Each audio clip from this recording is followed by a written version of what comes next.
Hello viewers, welcome back to my YouTube channel S.English tutorial. Guys, আজকের আমি তোমাদেরকে William শেক্সপিয়ারের লেখা একটি বিখ্যাত sonnet Shall I compare thee to a summer's day পড়াবো। সনেট নম্বর 18। তো এটা সনেট নম্বর 18 কেন?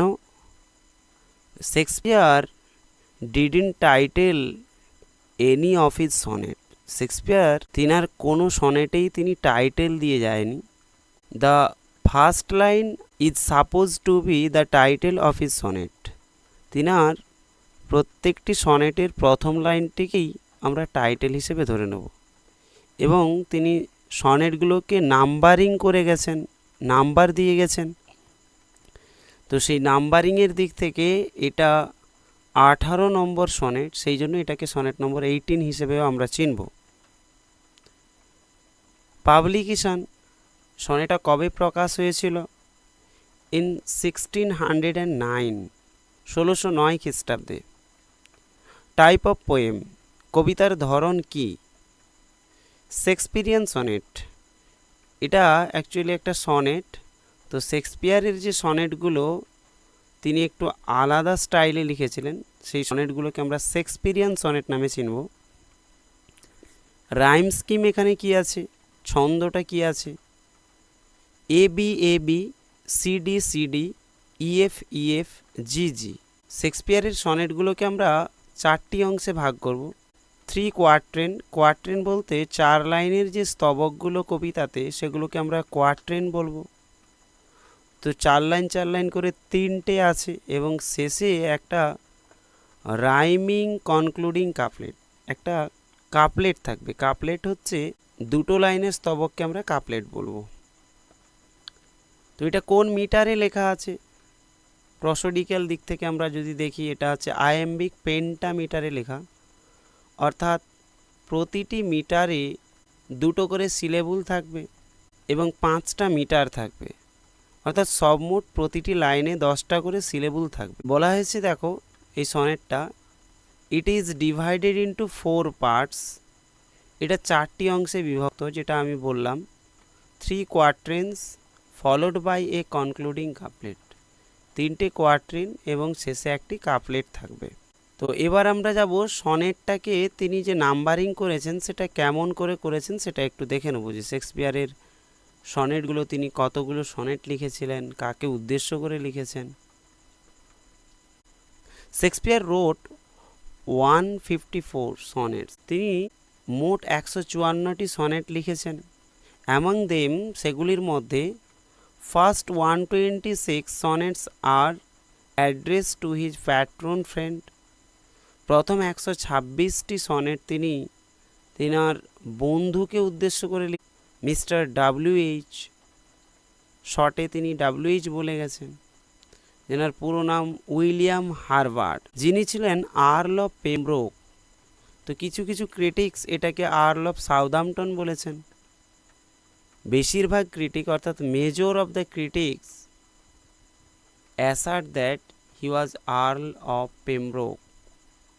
বেশিরভাগ ক্রিটিকই বলেছেন যে তিনি Earl of Pembroke. 127 to 152 sonnets are addressed to his lady love, এবং 127 থেকে 152 পর্যন্ত যে সনেটগুলো আছে, অর্থাৎ 26টি সনেট তিনি তিনার প্রেমিকাকে উদ্দেশ্য করে লিখেছেন, যেনার নাম ডার্ক লেডি বলে তিনি বলেছেন।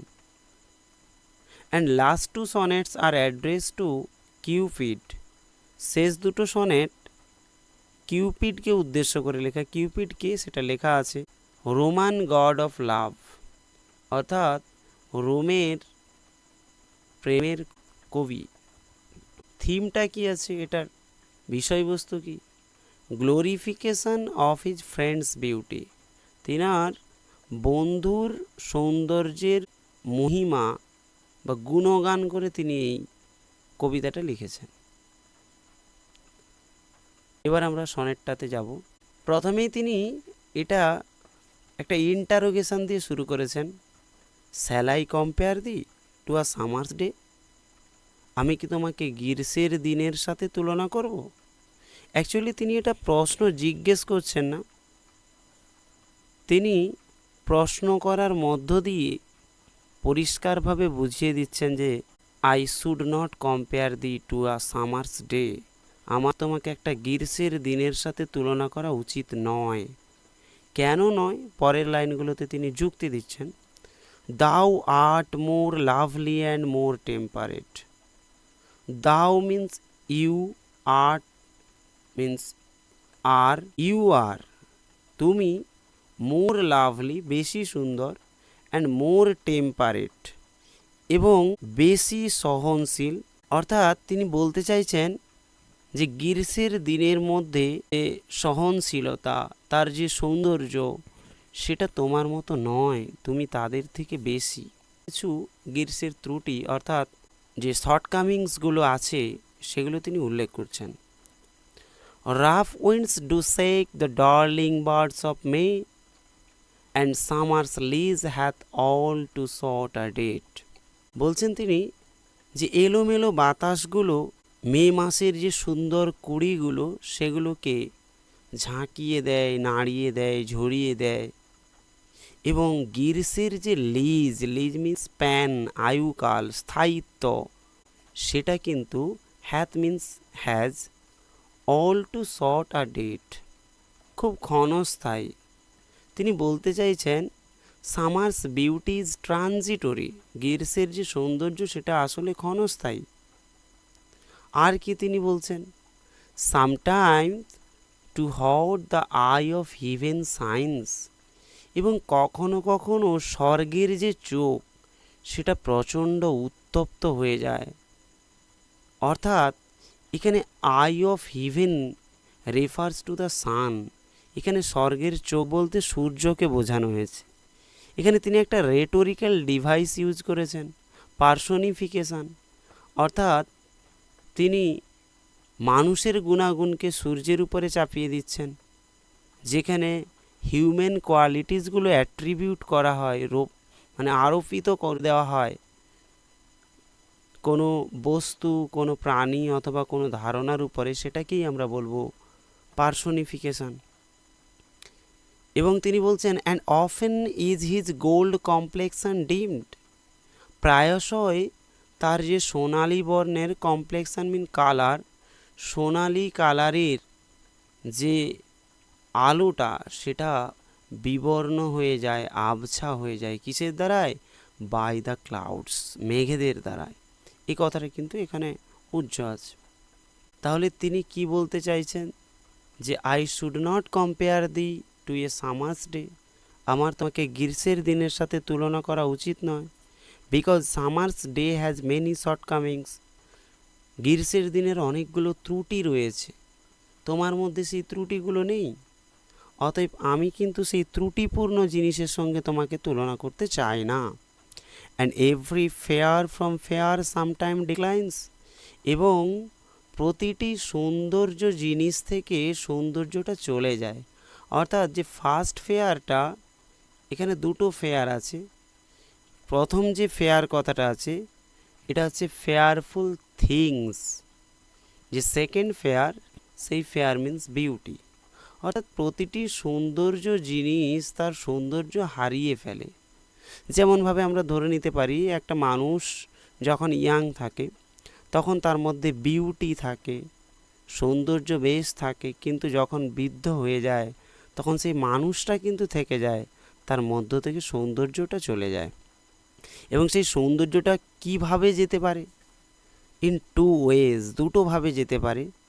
By chance or nature's changing course untrimmed, বলছে এটা দুটোভাবে যেতে পারে। বাই চান্স মিন্স অ্যাক্সিডেন্টালি, হঠাৎ করে কোনো দুর্ঘটনাক্রমে সেই সৌন্দর্য যেতে পারে। অর নেচারস চেঞ্জিং কোর্স, অথবা প্রকৃতির নিয়ম অনুসারে সেটা হারাতে পারে সৌন্দর্য, এবং যেটাকে পরিবর্তন করা যাবে না। এই যে নিয়ম, প্রকৃতির গতি, এটাকে কিন্তু পরিবর্তন করা যাবে না। গ্রীষ্মের দিনগুলো কিন্তু ট্রানজিটরি, ক্ষণস্থায়ী, কিন্তু তোমার যে সৌন্দর্য সেটা eternal, nor lose possession of that fair thou wast, এবং তুমি যে সৌন্দর্যটা পেয়েছো সেই সৌন্দর্যটা কখনোই কিন্তু হারাবে না।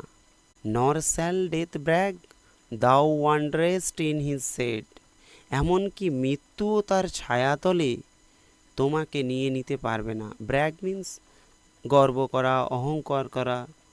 তো মৃত্যু অহংকার করে তোমার উপরে খবরদারি দেখাতে পারবে না। মৃত্যু কী করছে? ঘুরে বেড়াচ্ছে, প্রতি মুহূর্তেই যে কোনো মুহূর্তেই মানুষকে তার হাতছানি দিতে পারে। when in eternal lines to time thou growest, এবং তুমি কি করবে? ইটার্নাল লাইন, যে চিরন্তন যে লাইনগুলো, আমি যে লাইনগুলো লিখে যাচ্ছি কবিতা, সেটাতে তুমি কি করবে? গ্রো করবে, বেড়ে উঠবে। এখানে একটা ভেজিটেবল ইমেজারি আছে, যে যেভাবে ভেজিটেবলগুলো কি হয়, গ্রো করতে থাকে, বেড়ে ওঠে, সেভাবেই কিন্তু তোমার সৌন্দর্য বৃদ্ধি পাবে, কখনো কমে যাবে না। এবার আমরা দেখব শেষ দুটো লাইন, কনক্লুডিং কাফলেট। কতদিন পর্যন্ত তুমি জীবিত থাকবে? So long as main can breathe or eyes can see, যতদিন পর্যন্ত মানুষ শ্বাস প্রশ্বাস চালাবে অথবা চোখ দেখতে পাবে, ততদিন পর্যন্ত কিন্তু তুমি জীবিত থাকবে। সো লং লাইভস দিস, ততদিন ধরে এটা তোমাকে জীবন দান করবে। This means this poem, this sonnet, ততদিন তোমাকে এই কবিতাটা জীবন দান করবে। And this gives life to the, এটা তোমাকে জীবন দেবে। অর্থাৎ আমার এই কবিতার মাধ্যমে তুমি বেঁচে থাকবে, জীবিত থাকবে। তো এই কবিতার মাধ্যমে পুরোটা জুড়ে কবি কিন্তু তিনার বন্ধুর যে সৌন্দর্য সেটাকে তিনি কিন্তু তুলে ধরলেন। অর্থাৎ প্রতিটি কবিতাতেই তিনি একটা কন্ট্রাস্ট তুলে ধরেন, টাইম অ্যান্ড লাভ। প্রতিটি কবিতাতে তিনি ভালোবাসা এবং সময়ের, অর্থাৎ সময়ের সাথে সাথে যে ভালোবাসা পরিবর্তন হয়ে যায় না, তিনি সেটা কিন্তু দেখিয়েছেন। আশা করি তোমরা সবাই বুঝতে পেরেছ। যদি কারো কোনো ডাউট থাকে কমেন্টে জানিও, এবং ভিডিওটি ভালো লাগলে বন্ধুদের মধ্যে শেয়ার করে দিও এবং ভিডিওটিতে একটি লাইক করে দিও। দেখা হচ্ছে পরের ভিডিও।